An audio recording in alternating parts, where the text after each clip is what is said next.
Okay, hello everyone. Welcome to our newest series of Norwich Economics podcasts. Today we're going to be discussing all the ins and outs of work in international organizations. Let it be intergovernmental, let it be non-governmental. We have quite a diverse set of guests to be able to cover it all. My name is Eva and I am a final year undergraduate student here in School of Economics. And I am going to be the host for the session. And all the students who are joining us currently live, if I can ask you to please keep your cameras off and microphones off, just so we can improve the quality of the recording. But by all means, if at any point you do have any questions to our panelists, you can feel free to put them in the chat, and we're going to try to touch on all of those at the end. Okay, to start off, I would like to say thank you to all our guests for joining us today.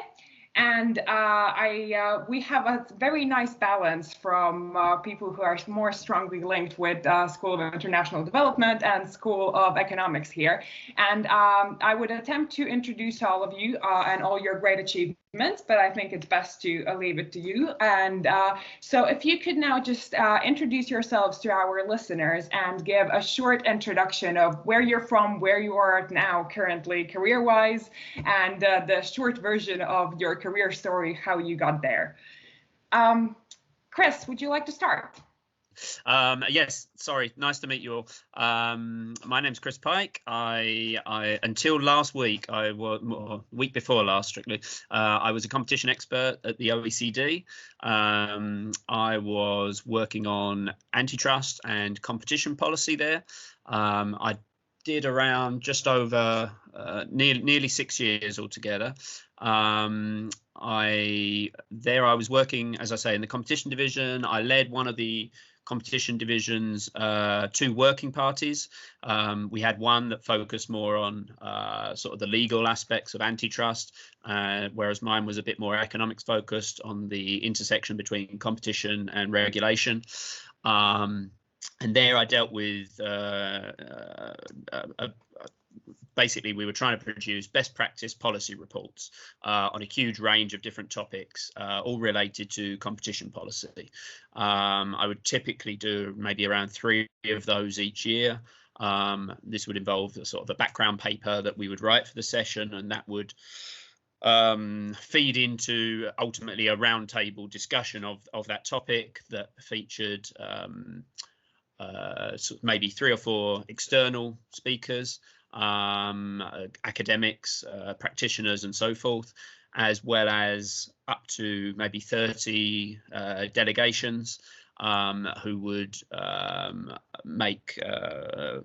would participate in a 3-hour roundtable to discuss the topic, and then we'd do a report on the basis of that. And so that was basically the sort of the day-to-day sort of piece that I did. In and amongst that, I guess there were things to do with if in some of those topics there was sufficient consensus across the different members of the OECD, we would try and advance those things towards those discussions towards making a recommendation.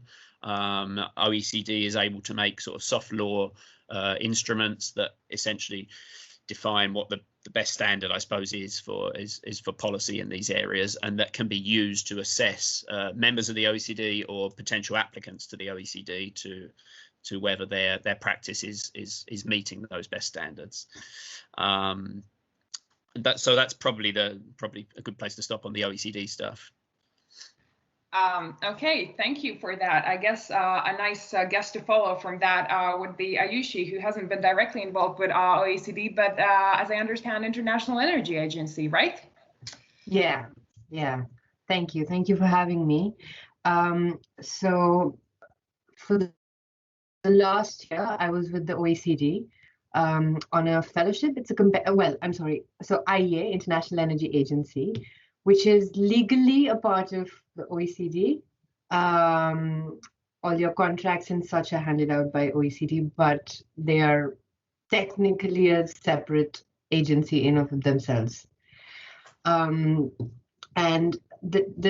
But most members of IEA are also members of the OECD, so they work hand in hand quite a bit. So for the past year in 2019, 2020, I was with IEA for the C3 fellowship, which is a fellowship for women who work in the energy sector. And it was a competitive fellowship, so I paused my PhD to do the fellowship at IEA. And that was about a year. And before that, I worked in at TERI, which is an energy and climate-based think tank, which is based out of New Delhi. The headquarters are in New Delhi, but it's sort of everywhere. We also have an office in London. There's one in Nigeria. It's sort of all around. And the work basically involved, my work involved, so it's in energy and climate change mitigation. So I would do work towards energy policy, energy modeling. And it was quite interesting because so work at IEA and TERI was similar. They both had to do with energy modeling and to quantify what efforts would lead to how much of emission reduction, roughly speaking. That's the work that that I did. And when I was in India, it was we used to work closely with the government as scientific support to policy making. So a lot of climate policies I've supported through my energy model. Yeah, that's the work I do. Yeah, it's quite interesting that all of your skills have been like linked together in most of the places where you have worked. Next we have Chihiro joining. Do you want to introduce our listeners to you?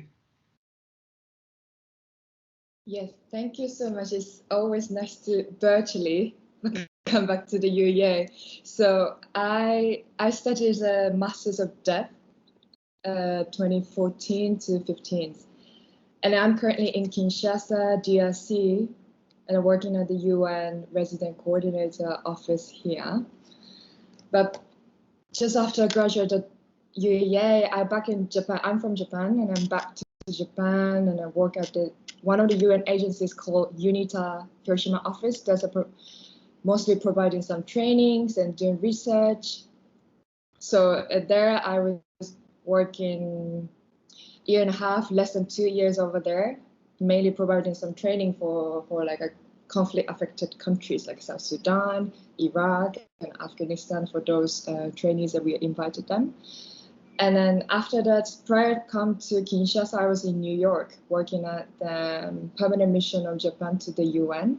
So actually there's a donor side to the UN counterpart, and then taking charge of the peace building matters and in the political section. So for example, I was monitoring some Security Council agenda in West Africa or Latin America. And alongside, they have some specific commission discussing on the peace building. So like Japan is one of the active members of the peace building issues. So like I was there working for 2 years as a focal point of one of the member states. And then here I flew to Kinshasa, and it's around almost a year. But because of the COVID, 3-4 months I was working from Japan to Kinshasa, and then I just arrived in Kinshasa last autumn. So that's a brief, short introduction of me. All over the world, as I understand. And last but not least, we have another Dev alumni joining us, Sikandar. Welcome. Thank you very much. A slight disclaimer before I introduce myself. So if I cough during this session, please excuse me. I'm slightly feeling under the weather. But the good thing is it's not COVID. I got tested, so that's negative. My name is Sikandar Vizinter. I am from Dev. I graduated in 2016 with a degree in development economics. I'm currently in Karachi, Pakistan. This is where I've been working since I've graduated in different organizations, in different fields. I've worked with the federal government in Pakistan, with the Planning Commission, where all the countrywide policies are being made, especially for the development area. I've worked with the DFID funded campaign as well. It was locally called Alif Elan, which was the largest educational campaign in the country. And currently I'm associated with a group called Daud Hercules. They're a corporate, they're an investment company. They are a family business of over 108 years old. I'm in their department of external engagement. So my department and myself, we look after all their external portfolio, their engagement with the World Economic Forum, because we are the only partners of WEF in the country, engagement with Bloomberg New Economy, Atlantic Council. And the idea is to bring private sector and work together with the government on sustainable agendas. That's my role with this organization. I'm also a global shaper, which is part initiative of the World Economic Forum. I think my full-time job is 9 to 5, but I see a lot of my work starts after that I usually do. So I don't know how. This is the hardest question when I'm asked how to introduce myself. What do I do? So this, I think I have bits and pieces everywhere. So there's global shaper, there's a bit of social entrepreneurship, there's a bit of a professional work. But I think it will be more clear as we go on with the interview. With the podcast. Thank you for that. It is clear that you do a lot and you do a lot of good. And I think that is what all of our listeners care about currently. And I recently found out that actually international organizations is not the top sphere where eco graduates from UEA want to go into.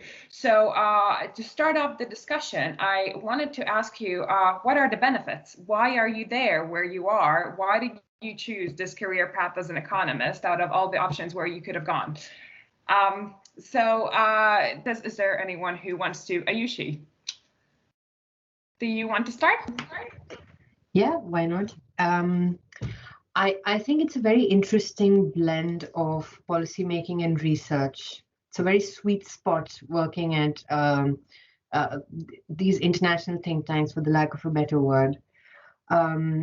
And there are I think there are two different kinds of roles that you can do. One is this where you have an expertise and then you continuously research in that particular topic, and then you produce like the most cutting edge, or at least the most recent research in the topic. That's one kind. And then the others are where you can start programs. So the C3 fellowship, for example, started a couple of platforms. One is called Equal by 30, which was an initiative for private sector to pledge for equal pay for equal work. So regardless of gender, sexual orientation. And this meant like the IEA bringing in the private sector, talking to them, trying to negotiate, work out parameters of how will they measure this. There's a similar initiative. So C3E program also has national programs, and it has its own set of membership over and above the OECD. So a smaller set of OECD countries are member of the C3. And it was very interesting for the countries to come together and then look at parameters and make commitments. So it's very high impact. In both cases, you're feeding in both kinds of profiles. I mean, you're feeding into policy. It's very high impact. It's very interesting and exciting. But at the same time, it can be slow. It's not the most like high-paced financial sector sort of a job. So if something like, to me, this is very interesting, and that's why I've chosen this path. Sikandar, as you mentioned, the collaboration between private and public sector before in your introduction, do you want to elaborate on that? Yeah, so I believe there's nothing that we can do individually. There has to be a collaboration. There has to be collaborative efforts, whether it be it private sector only, whether it be it. So for example, in the World Economic Forum these days, the buzz term is stakeholder capitalism. And it's defining the traditional capitalism that we are currently in. It's saying that we have to get out of our CSR mindset from private sector. We have to think about people on the planet as the stakeholders as well.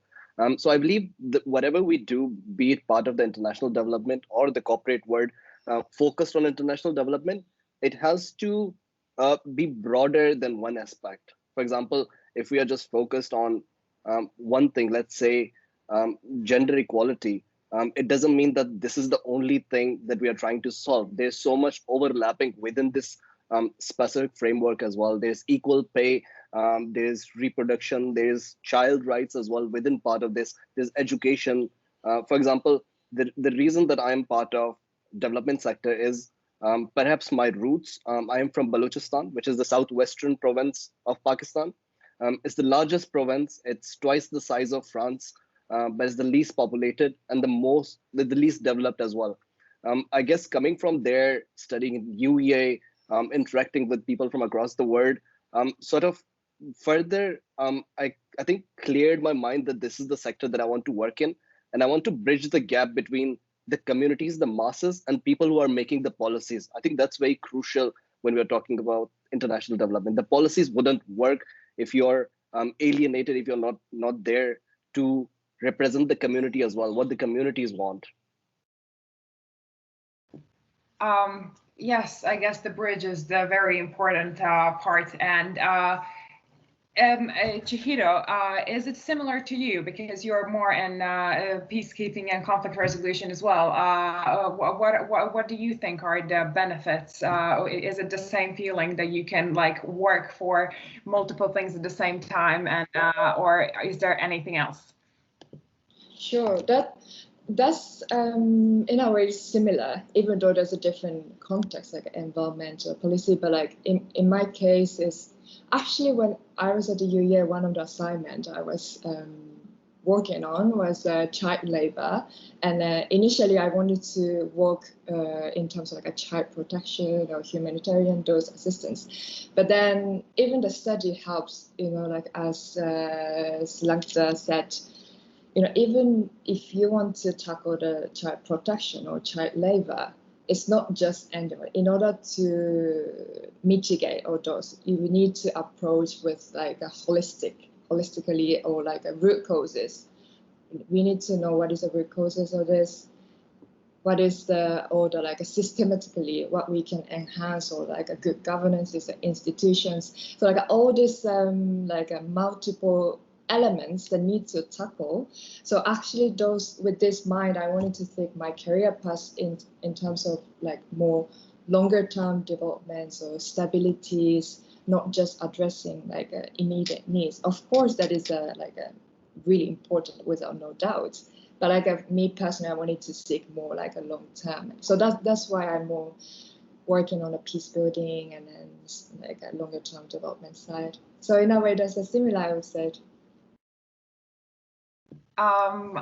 Yes, Chris, as far as Chihiro mentioned that you sort of can focus more on the long-term goals in these sectors, and then Ayushi said for someone it might be a minus that because of this things might move a bit slower. What do you think? What would be the main benefit for you from these sectors? So I mean, I suppose I came to OECD having worked in the public sector for 10 years at regulators, competition agencies, and so forth, and so I kind of see OECD and I guess other international agencies as an extension of that, really, as an extension of public service. I see a big benefit, the ability to work with intellectual honesty that is provided in these sorts of situations. A lot of economics jobs, certainly in my sector, would involve having to make an argument to represent a client's answers on what is already a predetermined answer on a particular merger or a competition problem. And so if you're on the agency side, or if you're an international organization, you can evaluate that in an intellectually honest way and just sort of get to the bottom of what you think the answers are, which has always been really important to me. I think the extra thing that the international organization offers you is that broader perspective across the policy debates that are going on in tangential areas that may rub up against your policy area, and in addition, obviously, an insight into the global debate. So how this is going differently in Germany as opposed to the US or Japan or wherever it's going to be. You've got all these different perspectives and schools of thought on these issues, and so it's really interesting to understand a lot more about the universe of different answers here, and to try and pick across those and understand where the better answers lie. I mean, I should say, obviously, in academia, you get that honesty as well. But for me, it was always important to be a bit closer to policy and to try to have an ability to impact it a little sooner than sometimes the very slow burn of academic ideas that may change the path over time, and which we certainly draw upon. But I kind of am a little impatient to try and impact it a little quicker. Okay, yes, I guess that is very important to know that it's just the very international sphere, the global aspect of it actually makes you think a lot wider. And but when you started, how did you decide that this is the thing that you want to do? Because as you said, in academia, when you're a student, it's just a lot different. You're not provided with all of these perspectives at once. How did you get into your first role? Like, what was your start to the position where you are currently? Chris, can we follow with you? Sure. So I came to OECD from the UK competition regulator for the health service. I had been in the regulator of the health service after a period of time at the UK Competition Commission, which is the Competition and Markets Authority at the moment. Most of these things get rebranded pretty quickly over time. So I'd done 10 years in competition agencies and regulators, and I originally got into that largely because my professors at UEA were members of, they were either a commissioner within the Competition Commission, or another one, Steve Davis was at the OFT at the time. He was an advisor to the staff at the OFT. And so they were both very much involved with kind of the practical application of their academic expertise. And so having them as advisors certainly led me very quickly into the kind of, this is how these academic ideas get applied in practice. And so I straight away, as soon as the PhD was finished, I applied for an entry-level position at the Competition Commission, and was lucky enough to get that, which was great because within the public side, you really get kind of thrown in to positions where you're facing you're facing panels, you're facing decision makers very quickly, and you don't have those years of bag carrying and all of these kind of aspects. So it was a really useful sort of trial by fire sort of thing.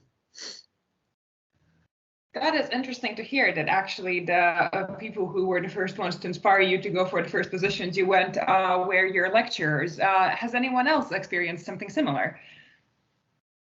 Yeah, so I wouldn't say exactly same, but something similar. Like my thesis was on education and the gender gap in Pakistan, like the impact of low-cost schools on gender equality.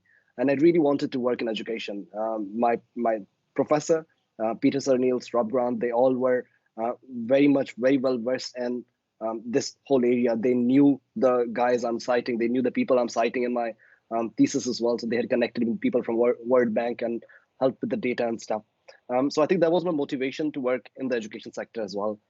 That I got to do a project, a thesis on Pakistan, and I got the reality as well. Like, okay, this is what it is. It's not just talking points. This is the reality, and I do want to work here. So I started applying for various organizations when I came back to Pakistan. And I thought that the amount of time that I'm wasting at my place, that I'm one day I'm just sending to one organization, I needed a change. So I went to this cafe. There was this a small NGO that they had this beautiful cafe. So I started sitting there and applying for these jobs. I'm like, okay, once I'm in such an enabling environment, I'm going to send more CVs to relevant organizations. I'll have more time to think about it as well. And since I was at that cafe every day, I asked them if they have something that I can do as a volunteer, because I'm here anyway. Might as well in my breaks, I can help you guys out. So they gave me an internship. They gave me a volunteer position. And then after a few days, they were like, okay, we want to pay you as an intern. Do this, do our website, do our research. I'm like, cool. So I was there for like 3 months before I got my call for the organization that I was aiming for, which was, again, the different funded one. The organization was working across the country in every district. They have champions and volunteers across the country. So I did 2 interviews from that cafe, and then they flew us to Islamabad, which is the capital. And then there was my final interview. They're like, okay, you're good to go. You are our sort of the coordinator from Karachi. You have to work with the public organizations, the ministers, the governor, and everything. And it sounded so fancy, and it actually was very fancy. And I, being a very young person, like I've grown a beard now, but I didn't have a beard back then. So a lot of the time when I was going to these meetings with the governor or, for instance, the minister, they wouldn't take me that seriously. They're like, okay, he's just a kid. What is he talking about? So I deliberately started growing my beard and not shaving. I'm like, okay, I want to look old when I'm going there. So that was the first experience. I worked with them for over a year before I transited to the government, the federal government itself. That sounds like a very speedy start, and I guess good for some students to calm down. That like sometimes it's good to take a breath of air, just calm down and try to apply for things and just see where things go from there. Chihiro, was the start that speedy for you as well after graduation? Well, mine is, I don't know if my story will cheer the students up, but I think mine is totally like a luck that I could get the first job. So like I did an internship before writing the dissertation. I did an internship at OCHA, like a UN OCHA, in the office in Japan. But then after wrote the dissertation and I start looking for the job, and then like one of the challenging that I think for the international development industry is really difficult to get the first few years like a job, because most of the job requires minimum 2 years related to experiences or more than 3 years. So like the first step is really difficult. So that was the same with me. And okay, what should I do? Like most of the interest in job opportunity requires like already multiple working experiences. So I started looking for some jobs, entry level related to development, but it's really few. So like at the same time, actually looking for totally non-related to development, like a private sector in Japan, more like a companies, and then one of those, like a UNITA that I said, that was they called the interview for me, and then like I did the interview, and after that's the like a really I got the luck to be able to jump into the development field from the like immediate after graduate. But like normally I struggle as well, and I honestly thought like I can't even like work non-related to directly related like development, but I can still work on something and then come back to the development field. So that was even my thought back in the time. But yeah, so like compared to other people, maybe like mine is more depends on the timing and the pause, because normally those development areas only vacant for one people looking for the local staff or consultant or those. So it's really important for timings and luck. So I'm not sure if that would cheer the students up or not, but that's my story. You have somehow tried to attribute some aspect to luck, but I don't know if that is entirely fair. Ayushi, would you say it's luck as well to get started with the first role? Well, for me, it was definitely a little bit of luck. There was a new policy change in India, and I really wanted to do my master's thesis on that, on funding of renewable energy and such. So very naively, I think I just found out the regulator, like who was responsible for the financing part in the central regulator, electricity regulator, and I just emailed them, and they actually called me in for an interview. Except they were not hiring at their own organization. So they referred me to a consultancy that was doing a project for them on renewable energy finance, and so I got in, but then I went straight into a finance job. That job was not what I really wanted to do, and for the first 2 years I was working with Standard & Poor in finance. But then I got really bored with the job. Like it's high paced, but it's not super, or at least my profile was not super challenging beyond a certain point. And that's then I found an opening for well, it was at Terry, but supporting Planning Commission of India. And I thought that would be a very interesting role, the erstwhile Planning Commission of India now. And I applied and I got through. And much later, my boss told me that the reason she hired me, one of the reasons she hired me, was that she knew that people coming from finance work really, really hard. So she was very happy to take someone coming from that background. So that's how I got through the job I got through. That is actually interesting because we just have an incoming question from one of our students, Hannah, who is asking, how did you approach gaining experience in the development sector as an economics student? So I guess all of you have some economics background. It's just how do you go there? How do you start? And I guess Chihiro just said that it wasn't, it was just luck again. Is there anyone else who wants to try to answer Hannah? Sikandar? Go. Yeah, I can go. I do agree with Chihiro and Ayushi that the bit of luck is everywhere, but it's not just the luck, it's the commitment as well, that you're applying for it, you're going for the interview, you're leaving your comfort zone. So I think apart from luck, your commitment is always there. So I wouldn't attribute everything to the luck, even for you, Chihiro. And I think the focus at early stages, when you graduate, I would say the focus shouldn't be monetary. The focus should be learning and gaining experience. So don't look for a high-paying job at the very start, because I think that would sort of drift you away from the things that you have in your mind for your career growth. I would say always chase the learning aspect, at least for your early stages of career. At least I would say 3 to 4 years for me. I'm still chasing the learning aspect rather than the monetary one. Of course, at this stage, financial things are more important as well when you're at the mid-career stage.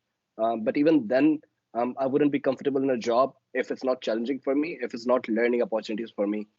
So I would suggest that whatever you're doing, even if it's internship that you're applying for, it's unpaid, it's still okay to begin with, as long as the experience is very strong and relevant to the things that you want to do. I guess that is a very good advice, at least that I can take upon. And we have another student who is asking more about directly the learning process, but more in academics-wise, whether it's worth specializing in macro or micro for a third-year student in their undergraduate degree if they want to work in international organizations. What exactly are the things that you have to learn? Ayushi, you look like you want to answer. Okay, yeah.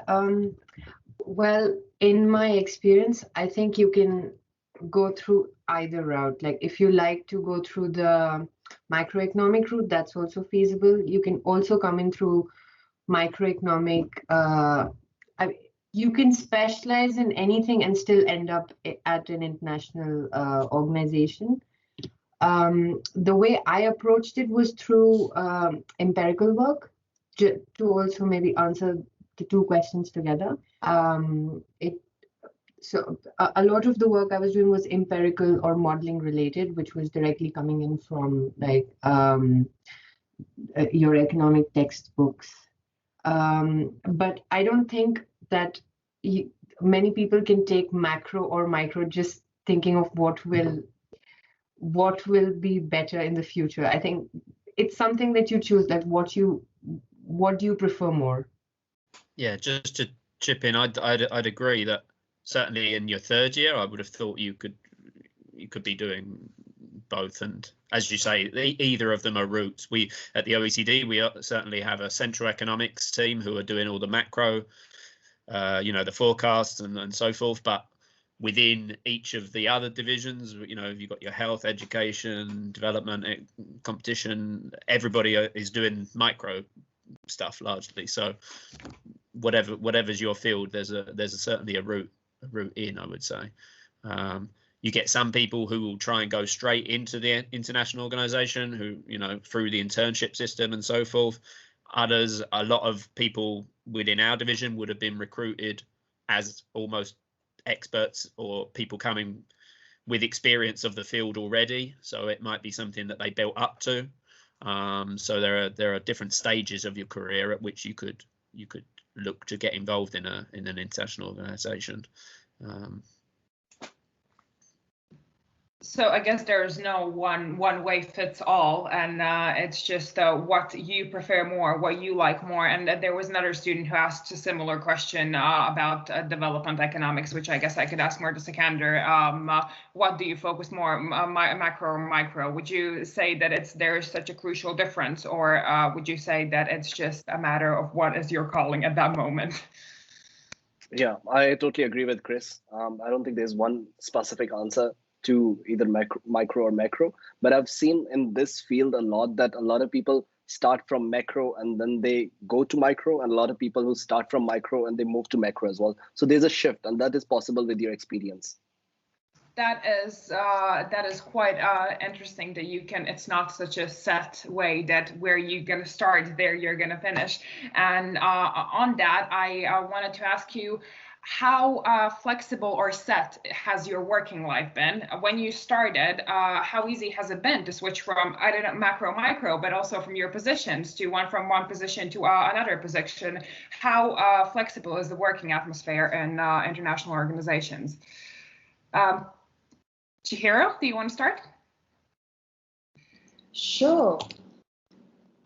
Maybe there's a different interpretation, like a shifting from one role to another role. But in my case, this is my third job, since graduated. So in terms of a career up phase, in our industry, there's lots of people moving one place to another every 2-3 years. That's my feeling, and then that's completely normal. So in that sense, it's totally flexible, but in otherwise you can always look for the next position. So if you in my case working in the UNITA in Japan, and then now start looking for gaining new knowledge by start working, and then now I wanted to see more a governance issues. I want to work on a governance or more international context, and I'm start looking for another job, and I found this position in New York. So those things it's flexible, but at the same time you can always open your antenna and then ready to apply for the new position all the time. So that is the way to hop one to another. Yeah. Just keep your eyes and ears open to the opportunities that might come across. Chris, since you are currently in a position of changing things in your life, I guess, what would you answer to this question? Is it easy? So I guess there's two interpretations of this, aren't there? There's the kind of how flexible is it switching between international organizations within that sector, or how is it switching within kind of my competition sector? And on the latter, I would certainly say within the competition world, it's pretty easy to switch. There's there's a lot of different organizations that are doing things in that space, a lot of regulators, a lot of agencies, a lot of private firms that are involved. It's a relatively small world in the sense that you quickly find that lots of people within the industry. You're seeing everybody fairly frequently, and so yeah, it's always been quite straightforward to move around, which obviously can create its own issues in terms of more substantive questions of revolving doors and so forth, but let's leave that for another day. Within the international sector, I'm less sure. I don't know. I haven't had experience of switching from one sort of part of the international sector to another.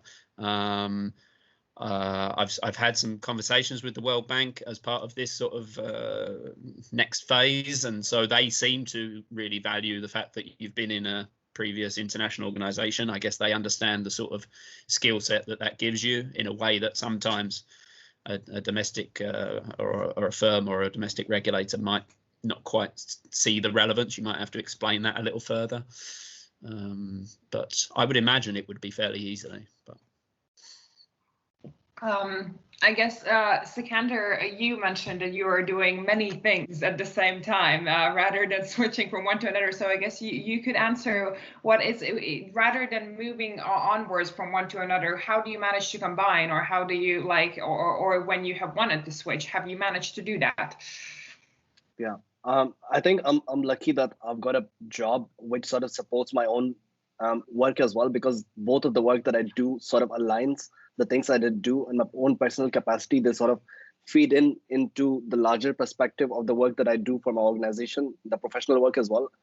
So I think in that sense that I have this tiny advantage, but I would say balance it and do not lose sight of the purpose that you have. Always keep the purpose, the values at the center of it. I think changing jobs. So I've worked with international organizations, I've worked with the government, and I've also worked with the corporates. And I think changing your jobs is totally, it depends on the individual, on your own capacity of looking for those opportunities, your own capacity of networking, your capacity of holding on to those networks as well, and not just using them all the time. So I think that plays a very crucial role as well.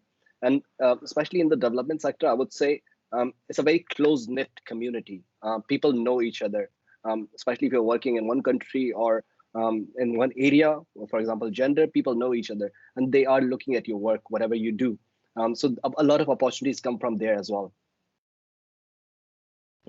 That's quite interesting that you say that, this seems like a big world, but at the end of the day, it's just like, the same people in these roles coming around. And Ayushi, as you were in a fellowship, did you feel like it's the same? Did you feel like you would be able to go into somewhere else if you wanted to? Well, yes and no. So there are different places. So I've moved different profiles within energy. So for me at the time, it seemed like a big jump going from how industry uses energy to how households use energy. But at the end of the day, I think like most people look at me as an expert on energy demand and energy consumption. So and now, because I've been doing this for almost 8 years now, so like I think now I've sort of been set in that frame. So I'm sure I can move, but there is the trade-off. Then I lose all this professional capital, let's say,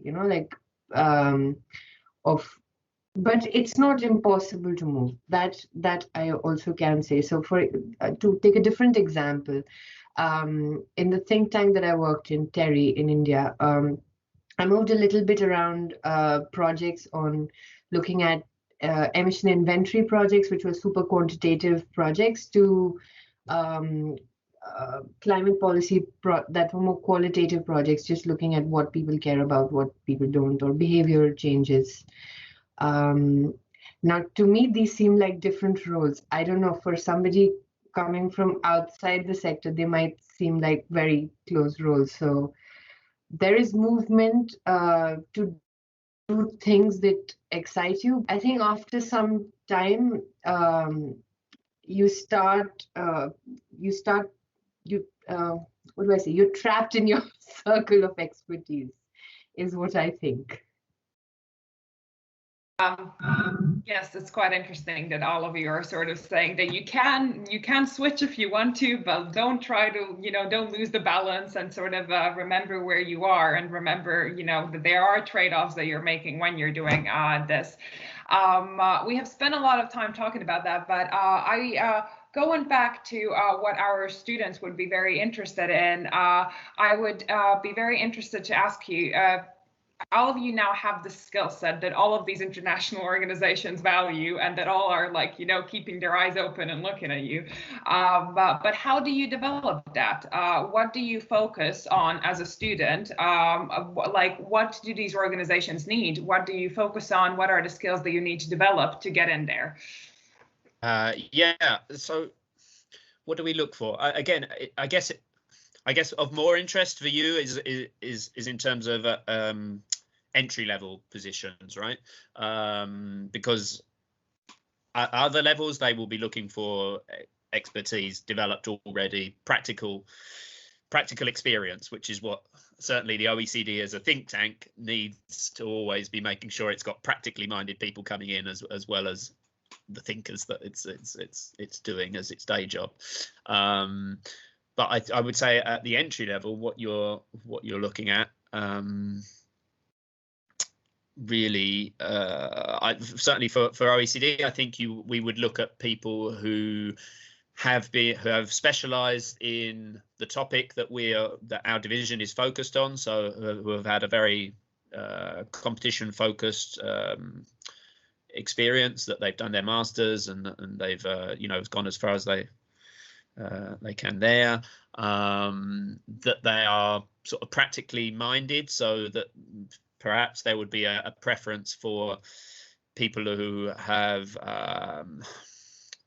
done theses that apply their thinking to real markets and real regulations and so forth, rather than some of the more highly theoretical pieces that you might find amongst more IO economists.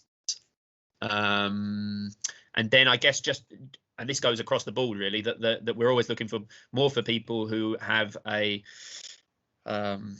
interest in how this is done across the world, rather than having a sort of a narrow focus on how that topic is considered within their own jurisdiction. That's often one of the problems that we can find, even of very experienced people, that they're only really aware of the world in which they've worked and the view within their country. So I think that curiosity about how things are done elsewhere and putting that within a broader context is a really important part of selling yourself to an international organization. Okay, so apart from more the practical theoretical knowledge, so you just like keep the broad context, but we will get to back, we will try to get back to the questions about master's, PhD, bachelor's, what exactly education do you need? But before we go there, I would just ask, without the academic qualifications, do any other of our panelists can think of what are the other skills that you might need in this sector? Sikandar? Yeah. So I think the other skills are very important as well, especially if I give you the examples from my own and also the people that we recruited over years.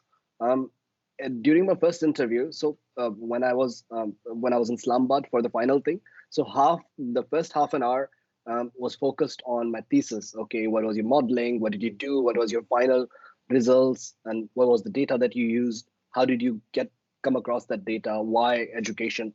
And the second half was, what else did you do in the university? So I think that what else part is what distinguishes you when you go for the first career.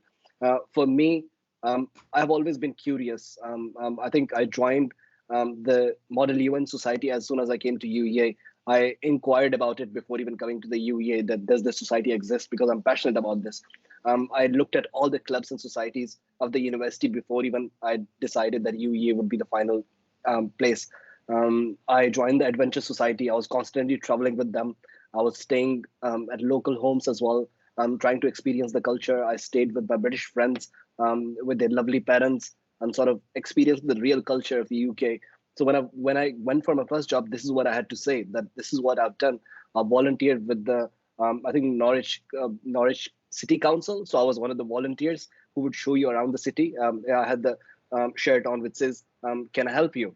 So I think that gave me the exposure of getting to know the real city as well. Like, you walk around the same streets hundreds of times, but you never notice that one plate on top of it that sort of distinguishes that this is from that century. This is such an old building, and this is where the troops marched back then. These are where the tunnels are.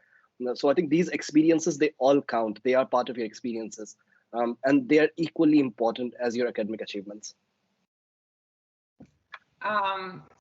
Chihiro, is it similar for you? Because as I understand, you also came straight from Japan to your master's here.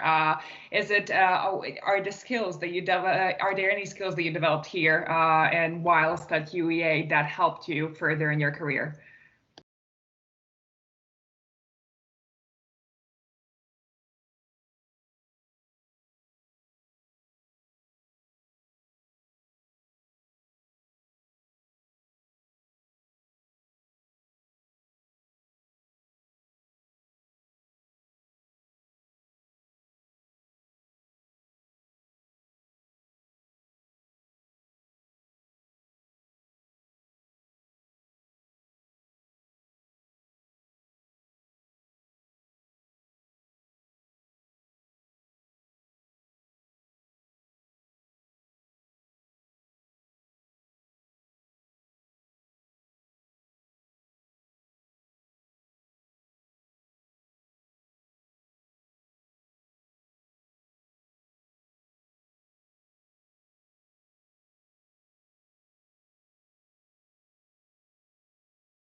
I guess on that note, what we can conclude is that there are many skills that you can learn while you're still here at university. Let it be in the classroom or outside. There are many things that you can learn that would help you not only to enter these international organizations, but also develop a successful career there.